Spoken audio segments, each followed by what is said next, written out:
Welcome to IoT Builders, a live stream where we discuss a range of topics on the Internet of Things, from embedded devices to cloud services, all from an IoT builder perspective. Today it is March 8th, and this is episode 20 of our weekly live stream. Today we have a special guest, Lucio Di Jasio. My name is Syed Rehan, and I'm a senior developer advocate for AWS IoT. I'm joined by my colleague and co host, Dan Gross. Hey, Syed. Hi, Syed. Good morning. And we have Lucio. Lucio, do you want to give yourself a little introduction? Sure. Well, first of all, thank you for having me. I'm Lucio Di Jasio. I'm the product manager for FreeRTOS and ExpressLink here at AWS IoT Devices. Awesome. So today we have a range of topics to discuss with Lucio, ranging from ExpressLinks to Embedded World, to talks at Embedded World and workshop we have Embedded World and whatnot. So first of all, let's start with ExpressLink. So Lucio, tell us what is ExpressLink, and for our listeners and readers out there, and how can they consume ExpressLink and what it helps them with the ExpressLink as a hardware on using AWS IoT services. Yeah, well, thank you. Yeah, we did. Last year together with Dan, we did a series of streaming episodes, kind of progressing to the launch of this ExpressLink product for the first time in June. So at Embedded World 2022. So it's almost a year since that introduction. This year, Embedded World is on the proper cadence, right? So we're back to March instead of June. So we're in the post-COVID, post-pandemic normality. If you I was going to say, it seems like we were just there 9 months ago, and it's been a blink of an eye. I mean, and yeah, then it feels like yesterday we just launched. So of course, we suffered all the possible pains of 2022 and supply chain issues and whatnot. But ExpressLink is out there, so the product is available now, and it's the reason why I'm here talking to you guys is to create awareness for it, because it's definitely something new, something that the market needed, something that the embedded developers have been asking for many years, and it just waited to be made available. And but to your question, to your point, Syed, what is it? So what is that we launched? And ExpressLink is it is a technical specification. That's what it is. That's what we created, right? So it's a technical specification for a new, smarter type of connectivity modules. And by smarter, what I mean is that normal connectivity modules, hardware component modules that are used by embedded developers to, say, connect via Wi-Fi or via cellular to the Ethernet, and then eventually to navigate Ethernet and the Internet, and reach into AWS and connect to an account, et cetera, et cetera. Those connectivity modules have been available for decades, and they become lower power, they become better, but they still are quite primitive tools if you think of them in the context of the cloud era that we're living.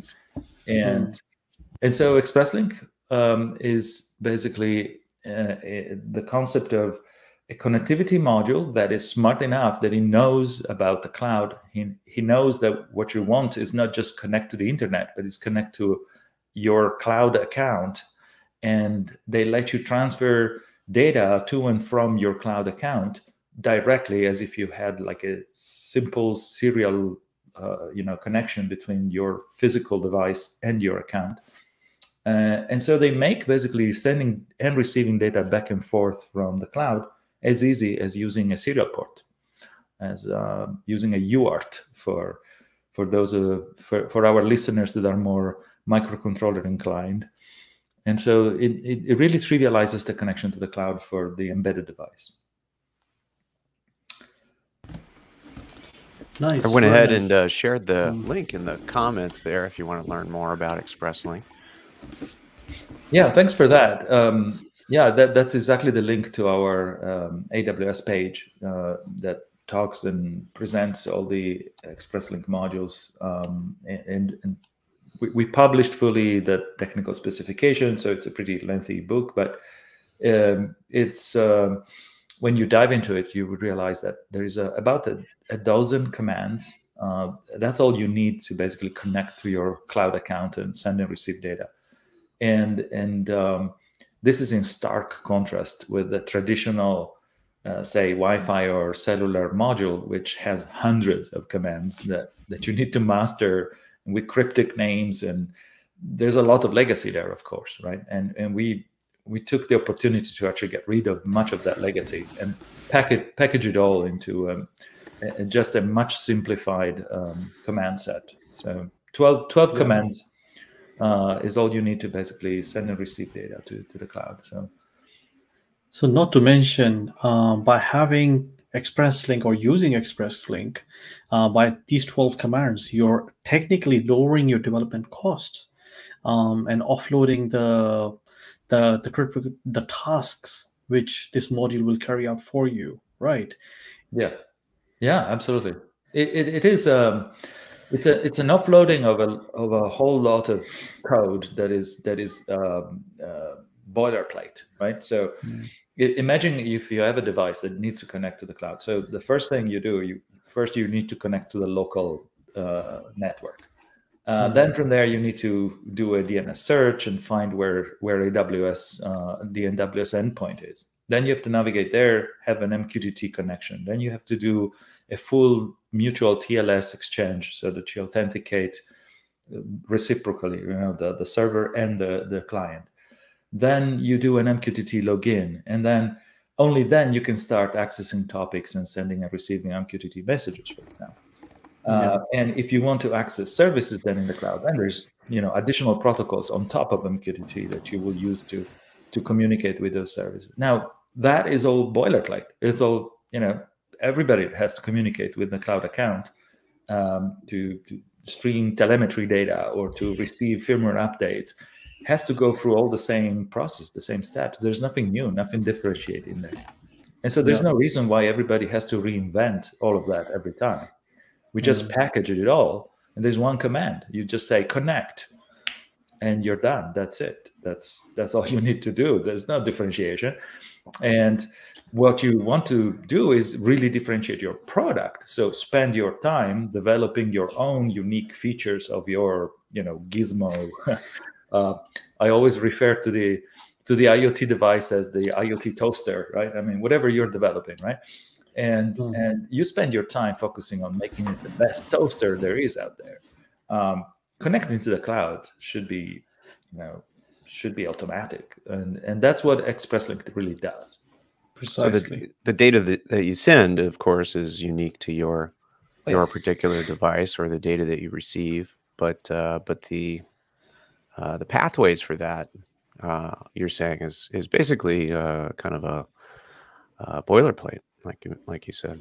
Yeah, and that boilerplate is expensive. I mean, expensive in terms of complexity, right? So it's upwards of 50,000 lines of code that you have to handle properly, link in, sequence right, and actually this is exactly the point. It's like a lot of people having to reinvent the same stuff over and over, even if we make available all the libraries that you're going to need. And on the FreeRTOS website you'll find, and in our repositories on GitHub you will find for free all of the libraries needed. Yeah, so none of that is secret or private or anything.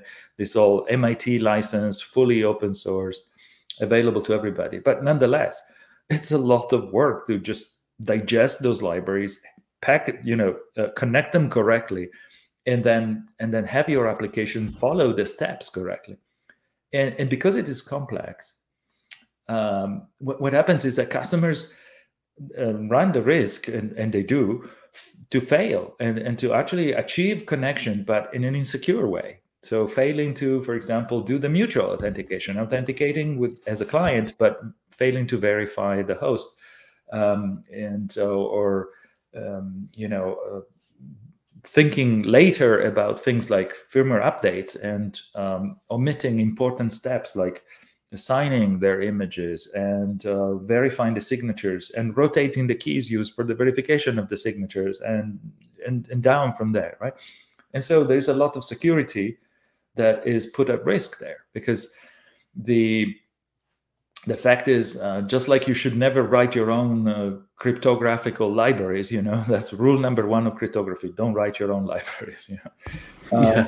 So is for everything else in security. If you don't have to reinvent it, and you reuse something that somebody more dedicated, an expert has developed, and an entire community has refined over the years, you're probably much less likely to make mistakes. And so I would say the rule number two, if number one is don't write your own crypto, rule number two is use ExpressLink, because the security is built in. Exactly. Yep. And I'm guessing that, because obviously we're providing this capability, and providing the valuable, the companies such as industrial applications which needs modernization can basically use this to get started, right? Because we have this boilerplate. What's your view on that? Yeah, you see, first of all, there's obviously the security aspects, right? So if you use ExpressLink, you're less likely to connect things wrong, and therefore your product is almost guaranteed to be more secure already. We can spend an hour now just talking about all the security features that we implemented in ExpressLink, and how the code has been tested and validated, and the penetration tests that we ran on it, and so on and so on. But and on all the partners that developed and the modules and sell them, each one haven't been pen tested individually. But the additional thing is, as you were hinting also at the very beginning, is that so there's a reduction in cost of development. So you're getting out of the gates on something that is ready, and you can spend your R&D time focusing on your product instead of focusing on reinventing it, as we were saying. But step number two is over the life of the product. Over the life of the product, now you don't own the maintenance of that code. So if it is 50 or 10,000 lines of code, it doesn't matter. It's still thousands of lines of code less on your shoulders, right? So for the next 10 or 15 years, whatever is the product life, and depending on industry, that number will change quite a bit. If it's in transportation, that could be 30 years. So over the years, you will be responsible for that code if you write it yourself. But if it is packaged inside ExpressLink, it's the manufacturer of the module that is responsible for updating that code for you. So if there are new vulnerabilities discovered in the TLS stack, or if there are updates and bugs discovered in general, more or less critical, it doesn't matter. It's the responsibility of the manufacturer of the module to just provide you regular updates of that code. All you do is you receive firmware updates for the module itself, and then you just deploy them. You just run a campaign of OTA for all your devices. It's a no-brainer, and I was talking to a customer just last week, and they were saying, like, we can sleep the night now, right? The peace of mind, and it is it's a parallel with, if you want, with the value of really IoT Core, AWS IoT Core. I mean, the entire cloud service. There are many customers that are still doing the same thing as in ExpressLink. We're offloading all that from the shoulders of the developer, or the individual developer. The same thing is true in IoT Core. When you look at IoT Core and what it provides, the MQTT broker, the registry, and all the features of IoT Core. Sure, anybody can create similar features on his own using an EC2 instance and running their own broker, right? Their own MQTT broker. Everybody can do it. I'm sure plenty of engineers out there can architect that, something similar, and have it, put together and working somehow. But boy, will they sleep the night, because that relieving, that peace of mind that you get from having an entire team in AWS fully dedicated on keeping that service always running and keeping it secure. No single individual company can equate that or can afford that with the same level of scalability and service. So it's peace of mind that we're selling here, right? Yeah, and you mentioned the manufacturer of the module, and I think this is an important point for those not familiar with ExpressLink, is that one key component of ExpressLink modules are the hardware partners, right? AWS only, I say only, but AWS provides the specification, but it's really the ExpressLink partners that are the manufacturers of ExpressLink modules, right?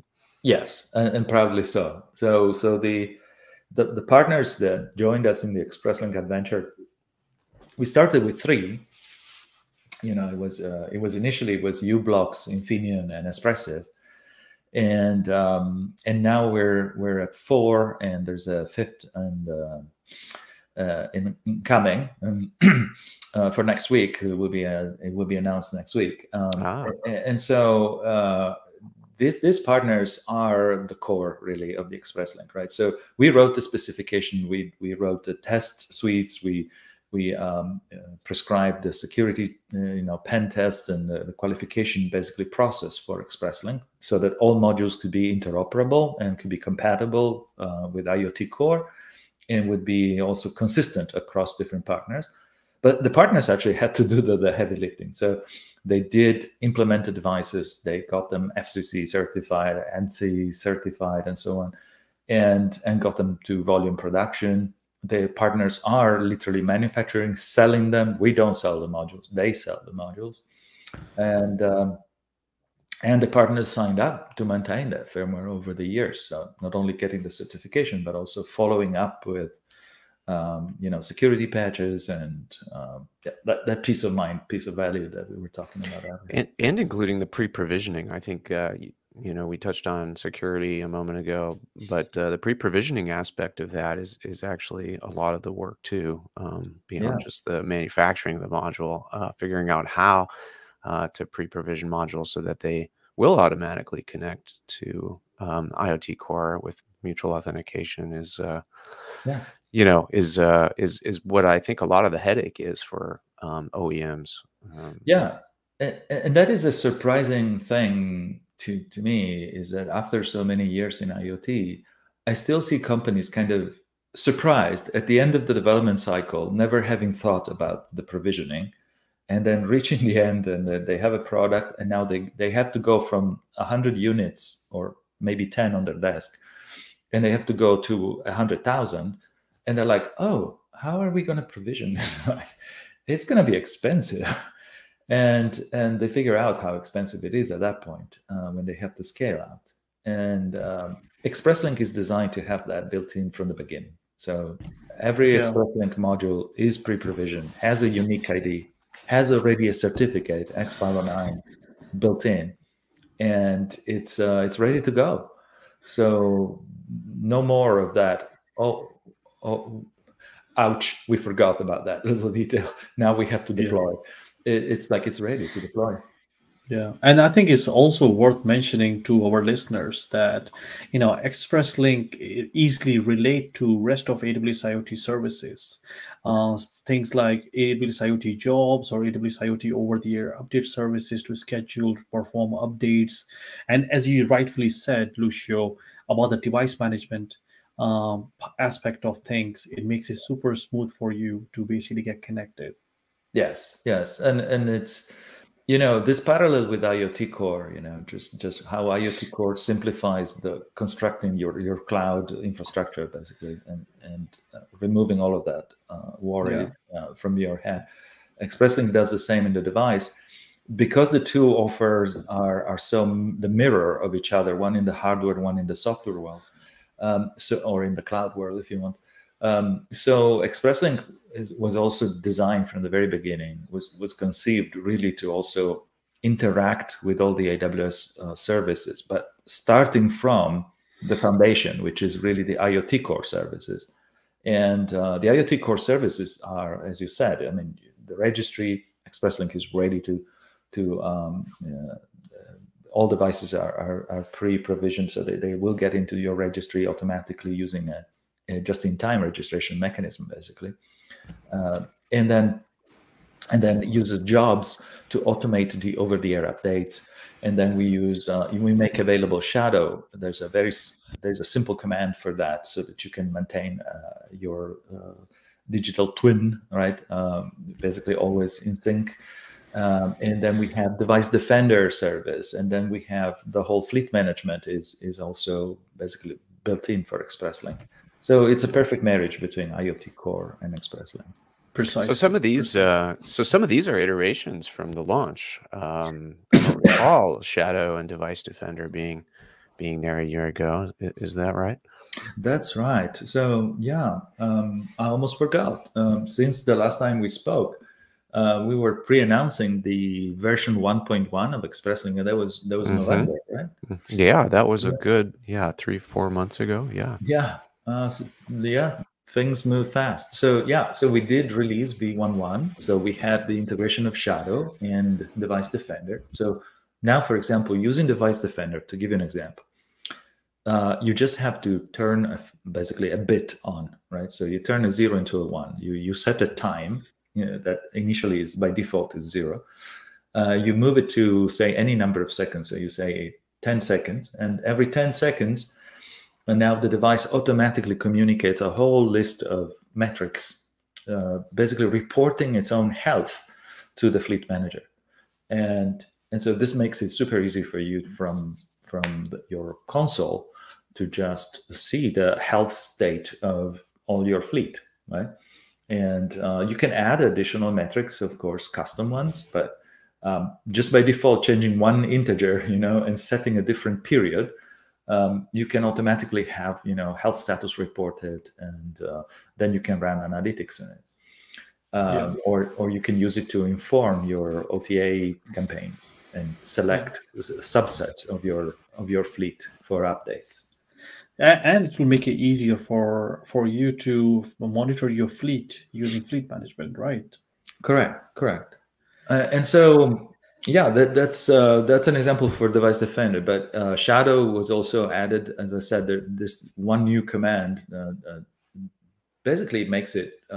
If you look at the specifications for the Shadow service from IoT Core, in theory, you would have to, register to 5 or 6 topics. You have to monitor these topics and see the various messages, and they're all JSON packaged. So you have to then decode the JSON and see what each of these updates that you get on those channels says. And so maintaining the synchronization between the Shadow document in the cloud and the Shadow document that you have on the device can be quite laborious. And again, with ExpressLink, all of that is like, manage this Shadow for me. And that's it. Yeah. One command, you're done. You get only events when you need to update one of the elements inside the device document, Shadow document, and it's already parsed for you, and it is already decoded, and it's kept in sync for you. Just a big simplification. Nice. So I think we have pasted a few links into the comments section in terms of how to get started with AWS IoT's ExpressLink and some of the specification into a developer guide and the specification for version 1.1. So let's just switch up a gear and ask about what are the changes which we have introduced, which you want to highlight to our listeners for version 1.1, Lucio. Yeah, so 1.1, in addition to Defender full integration and Shadow integration, the simplification of Shadow that we introduced, and I call it a simplification because Shadow was already accessible before, right? We just introduced a command that makes it easier to access. But the other 2 additional improvements in 1.1 back in November were the introduction of a new asynchronous connect. This was a suggestion actually coming from one of the first customers that we had using ExpressLink, and basically all commands on ExpressLink were meant to be synchronous for absolute simplicity of the programming model. But the connect command was kind of tricky because the connect command, especially on cellular modules, can take time, right? It can be pretty long. I mean, it can be up to a second or so. Right. And that's an eternity, as they say in the microcontrollers world, right? It's a million microseconds. So what do you do during that 1 second? Being stuck there waiting for the connect to complete was unacceptable, and so we extended. There's a new command for asynchronous connect, which will just give you an event notification when the connect is completed.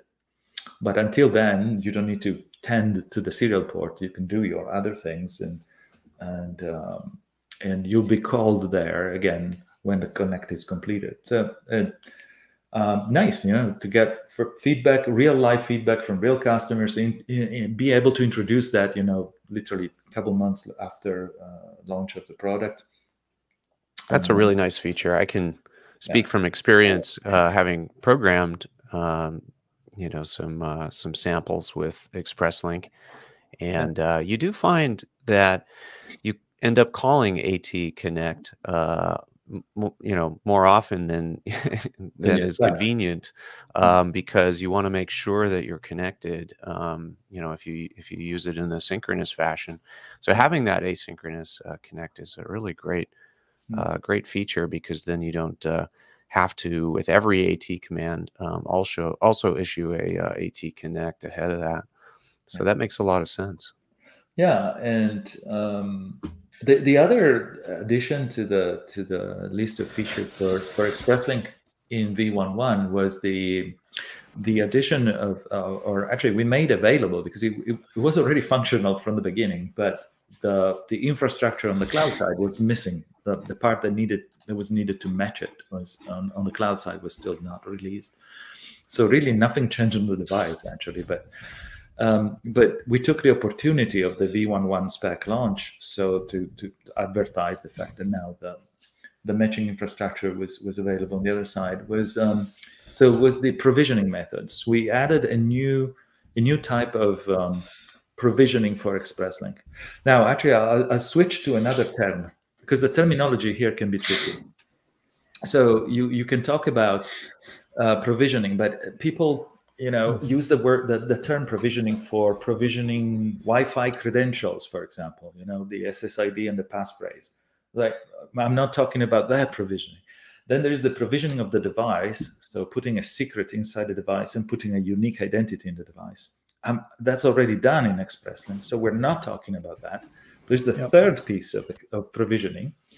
So I switched to another term. I'll call it onboarding, which is, after you've done the previous two, now you need to take that unique identity and associate it with your account in the cloud and say, this device belongs to that account, and that account needs to know about that device and potentially attach other information to it. So maybe tag it with a user.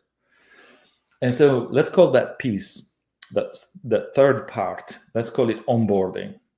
And so we offered now a new type of onboarding, a new onboarding mechanism to the repertoire of mechanisms available. There are already 6 of them, I believe, if I counted them right. So this is going to be number 7, or if there were 5, this is number 6. I don't want to inflate it too much, but we added a new one. Have you heard this acronym, Tim Toady? There is more than one way to do it. That's a perfect example of Tim Toady right there. There is definitely more than one way. And actually, as a if you're into Python, that actually that's considered a bad thing. When there's more than one way to do it, there should be only one right way of doing it, right? But when it comes to provisioning, PEP 8, have you ever heard of that in Python? But the Zen of Python. But in this case, for provisioning, you can never have enough. This is like in cake or beer, or I don't know. You can never have enough, right? So it's in this case it was much needed actually. So we have already provisioning or onboarding mechanisms that are available with IoT Core. They're very friendly, just-in-time JIT-P, JIT-R, just-in-time registration, just-in-time provisioning are examples of that. But we built on top of it we basically combined two great features of IoT Core. One of them is called multi-account registration, and the other one is called just-in-time registration. We combined the two.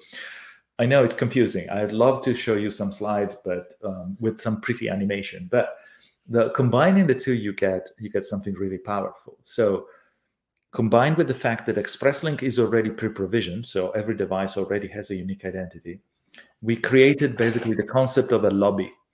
And so every device, just out of the box, without ever having been configured or programmed, it will just reach out the first time you power it. It reaches out into AWS and it goes into a lobby, a very special account. And from there, it's ready to be dispatched. And the dispatching piece is the cool bit, because now when you go into the lobby to receive this newcomer basically into the building, let's say you're walking and you have a guest coming to your hotel, right? And so you meet him and greet him in the lobby. And now you ask him, where does he want to go? And because now you have this ability to communicate with the person in the lobby, it will tell you, hey, I'm located in this region. And then you can choose where to send him. So in which region, which account you want to send that device so that you can optimize the performance. So for example, let's say we sell a toaster that contains an ExpressLink device. So always the example of the toaster with me. And this toaster is sold, by Amazon, so anywhere in the world, right? And a user buys it, but he happens to buy it in Bali, I don't know, in some exotic place. Okay, they connect it to the power for the first time. The toaster comes up to life, and he says, "Oh, I'm here. Let me connect to your Wi-Fi, or maybe it's a cellular toaster." And it connects, and he gets into the cloud, and now it can tell us, I'm in Bali. I can see I'm in Bali. So where should I connect? Where is the best, nearest endpoint I can connect to? And so we can build that logic, for example, to give him the shortest latency and have the best communication path with this device. Oh, that's really cool. Yeah, or we can put some logic in there. I mean, not us, but the customer can now put some logic in there and say, no, let me see. You are a low-end kind of toaster. I want to spend less money on you so I can optimize cost. So I'll send you to another region where I have, lower cost infrastructure that is not necessarily so close, but maybe it lowers my cost. So I can put all that logic into this last-minute decision, which is the dispatching. And this is possible only because with this new onboarding mechanism, we provide what we call late binding. And the later you are in the binding between account and device, the smarter you can make it. I don't know if that makes sense. Yeah, it's really cool. Yeah. Multi-account just in time. Multi-account plus just in time plus ExpressLink equals joy. So let's switch up a gear, and to our listeners out there, we have a big event coming up next week. It is Embedded World. Do you want to talk about some things on Embedded World? What we have exciting coming up, Lucio? Oh boy, yes. So thanks for asking. So yeah, we have a lot in store for you. So for those of you that can join us at Embedded World, I mean, Embedded World is always a fun event. I mean, it's the best time of the year for me. It's better than Christmas. But it's so this week we will start early with a Monday. We're going to have a workshop on ExpressLink. It's a hands-on workshop. We're going to be set up for more than 100 attendees to join and participate. At this workshop, we are using actually a special badge. We have a special board that uses an ExpressLink module provided by Espressif in this case. And it has a display, has a lot of fun sensors on it. And basically in the workshop, hands-on, couple hours, you'll go through 4 different exercises, and you will see that you will be connecting to the cloud and streaming data in the first 5 minutes of the workshop. This, if you've been at an IoT workshop before, this will be shocking, because typically you spend 4 hours just to get to connect for the first time, right? In this kind of workshop, we connect in the first 5 minutes because ExpressLink. And then we actually have fun with the data and doing OTAs and doing other things and streaming the data and watching time streams and whatnot. So very different type of workshop, and using a very much fun board. This demo badge, I see that you posted the link there. Yeah, thank you. Yeah, I added the link to the demo badge, the GitHub repo for that. Sweet. Yeah, you can. So we don't sell that commercially, but so we prepared a bunch of them for this kind of workshops, and but you can have the complete hardware detail, the Gerber files, everything that you need to make one, and for $20 you can get a PCB shipped. Just providing those to one of the express services, and so it all commonly available components. And as you can imagine, since we designed this in 2022, it's all supply chain proofed. So those are components that we have had to fight hard to make sure that they were the right ones that everybody can procure. So, but if you can come to the workshop, you can actually get your hands on one of these boards right there and then and keep it after the workshop. That's fantastic. I'll also mention that we actually have, with our live streaming events next week, we have Thomas and Joe talking about the demo badge in 3 of our live stream sessions, part 1, 2, and 3 across the 3 days. So we'll be able to learn more about the demo badge and everything going on there from Thomas and Joe. So looking forward to that. Yeah, let's talk about our heroes here. I mean, Thomas Griechbaumer and Channa Saminathan, and who else? I don't want to forget others. I mean, Joe Juliker, of course. These are the heroes. Anton Schmagen. They are, fully dedicated to these workshops. They designed the boards. They wrote the code. They already presented this workshop 6 times, believe it or not. So to big audiences, they refined the material. It's a pretty sleek workshop, really. We got raging reviews from it. Very nice. So I don't know if I can say more about it, but a total kudos to Thomas and the gang. Nice. And I think also worth mentioning that leading into for Embedded World, we have 3 full days of streaming.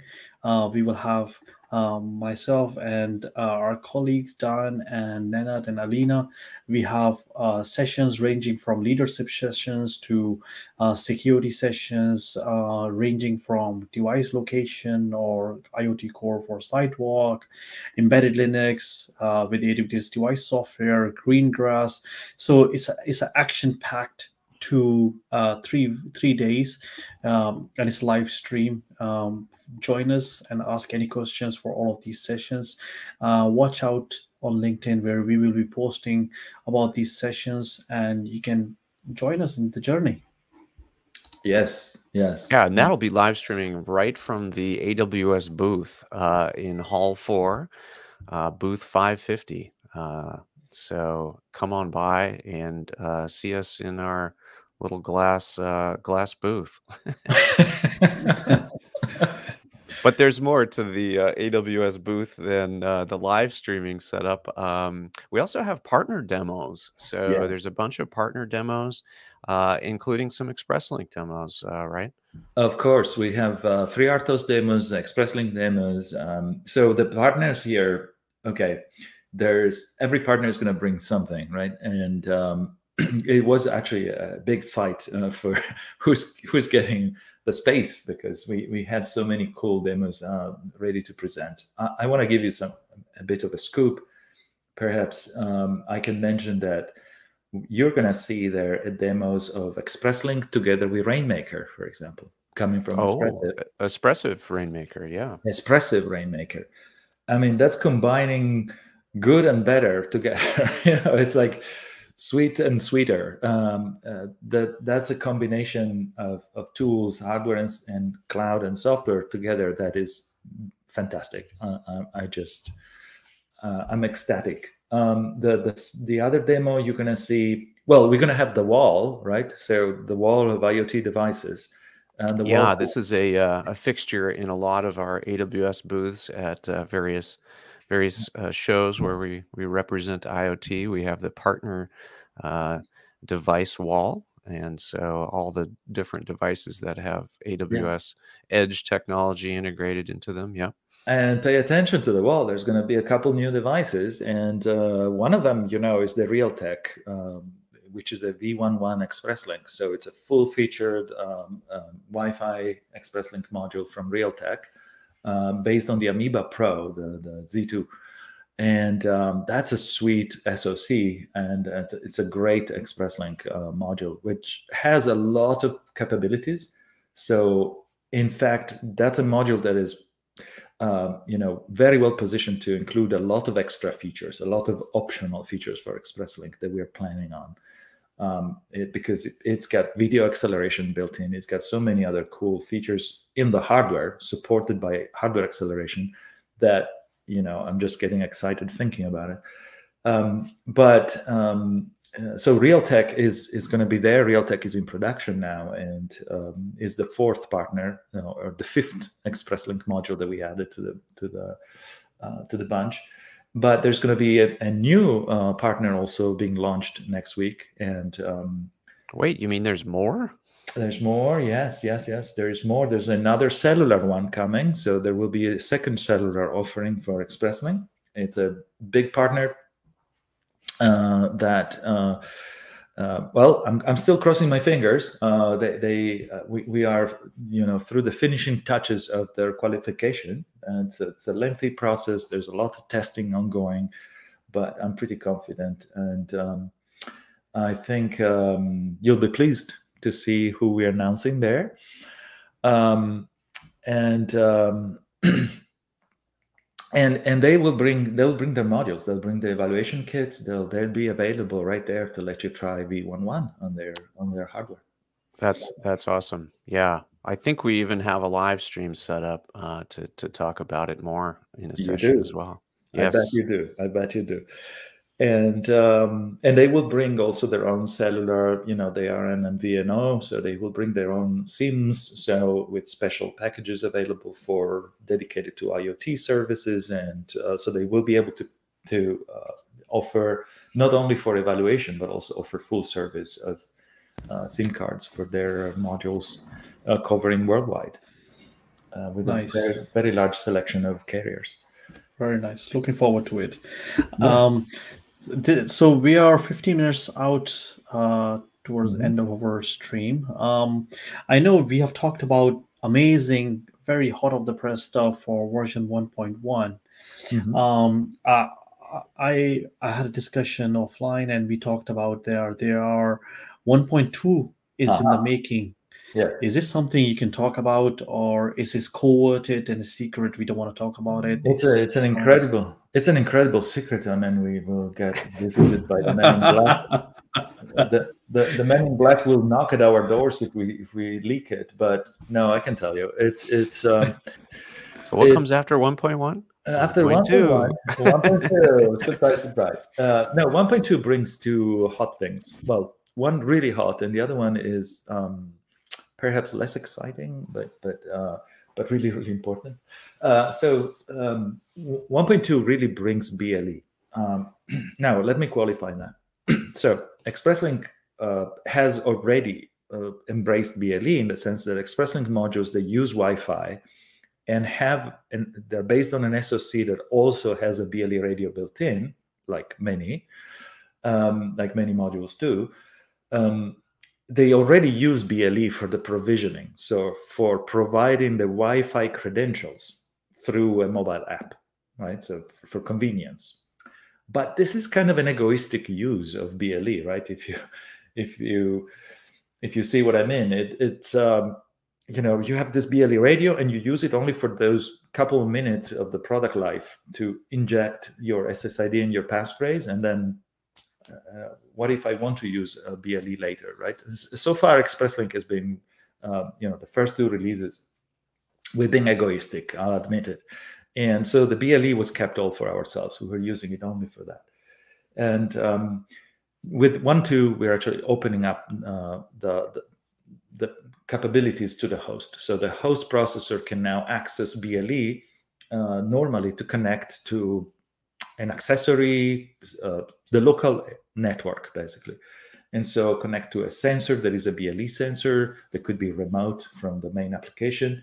It could also connect, it's used very often to connect to cell phones, to tablets. So to provide a user with a more convenient, and direct access with a better user interface. Literally, let's call it, it's not like adding BLE, but it's more like liberating BLE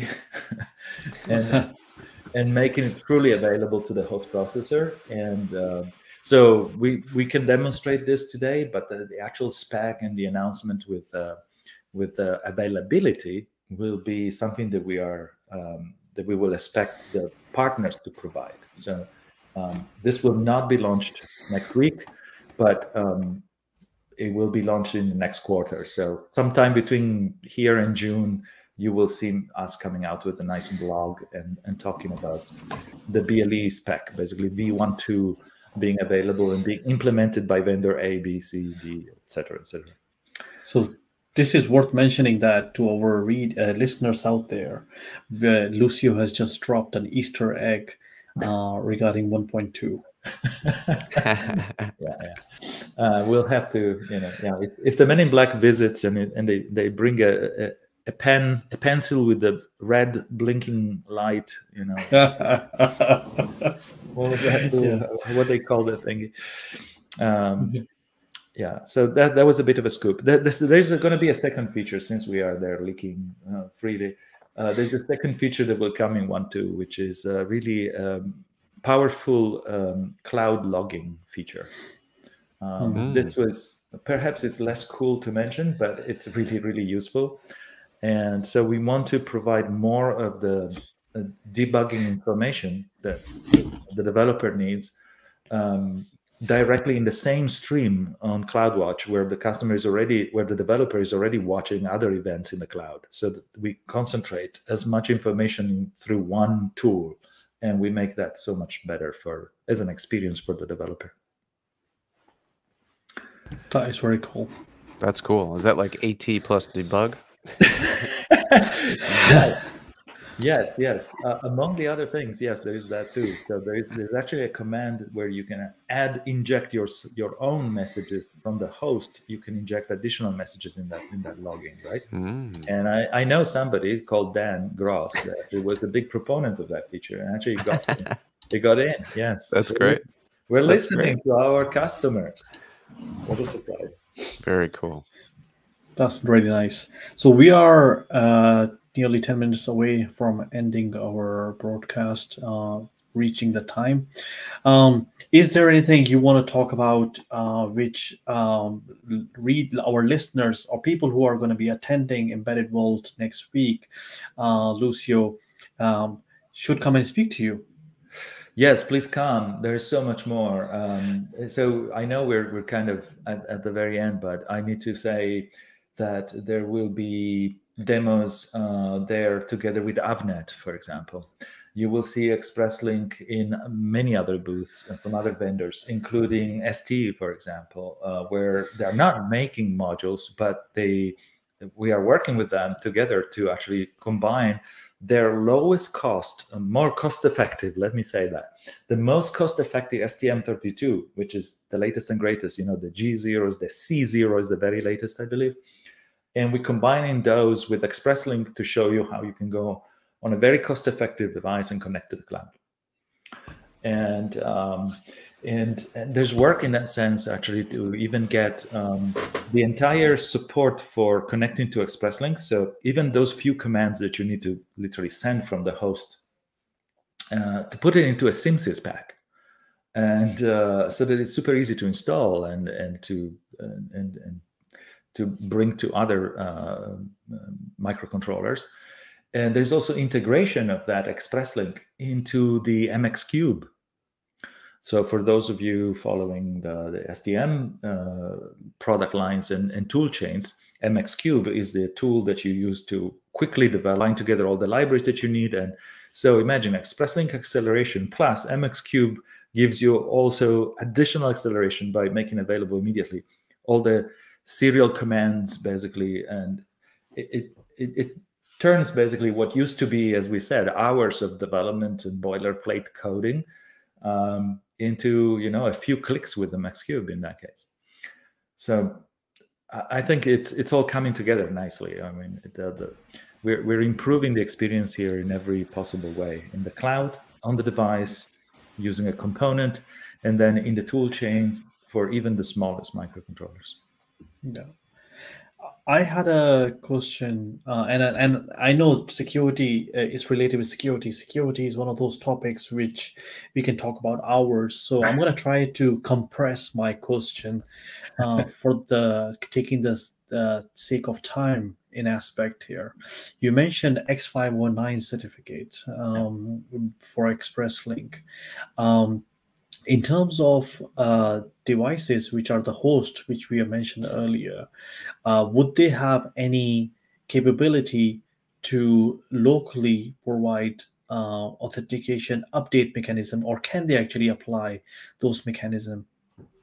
Yeah. So it's interesting that you're asking me at 7 minutes to the hour, because I can use the next 7 hours to talk about this. But yeah, absolutely. So I mentioned that in a typical ExpressLink module, you have really the X509 certificate, but you really have another 3 private keys in there.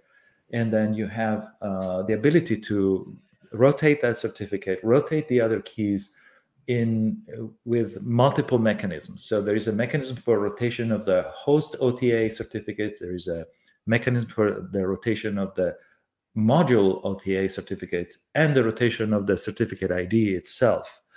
You can also rotate and update the root CA that you're using for the server authentication.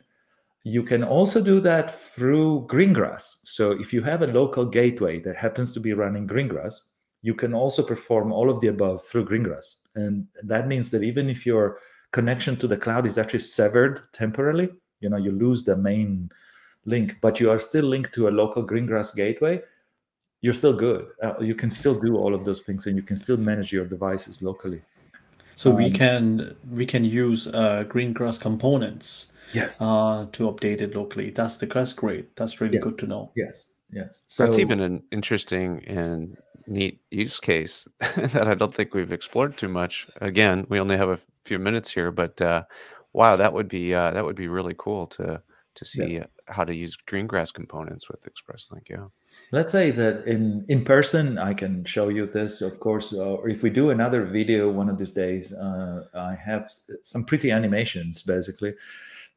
You want to see the animations because it gets pretty tricky. There's a lot of, this key goes there, this certificate is verified, the signature is verified using that private, but then the public key goes there, and there's all this moving parts in the process. But it's actually very simple. Once you see my slides, it's like, oh yeah, I see it moves there, it goes there.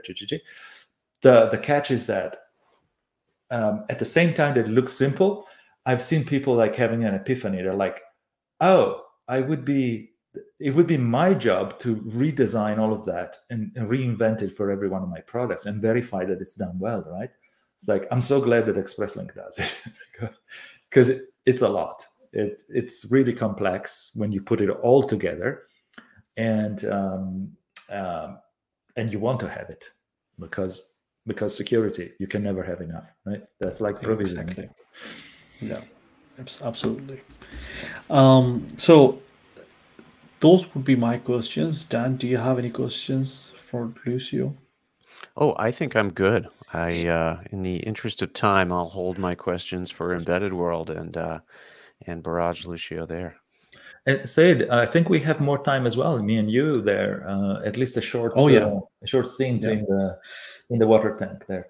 That's right. That's right. So we do have, I do have a live stream session with Lucio, where we'll be diving deep into friction-free edge-to-cloud security mechanism with AWS IoT ExpressLink, and we will be going all into. We will have our geeks on. Let's put it this way. Sounds good. Yeah. Wonderful. So with that, thank you very much, Lucio, for joining us for this session. Dan, thank you very much for accommodating and joining us for this session.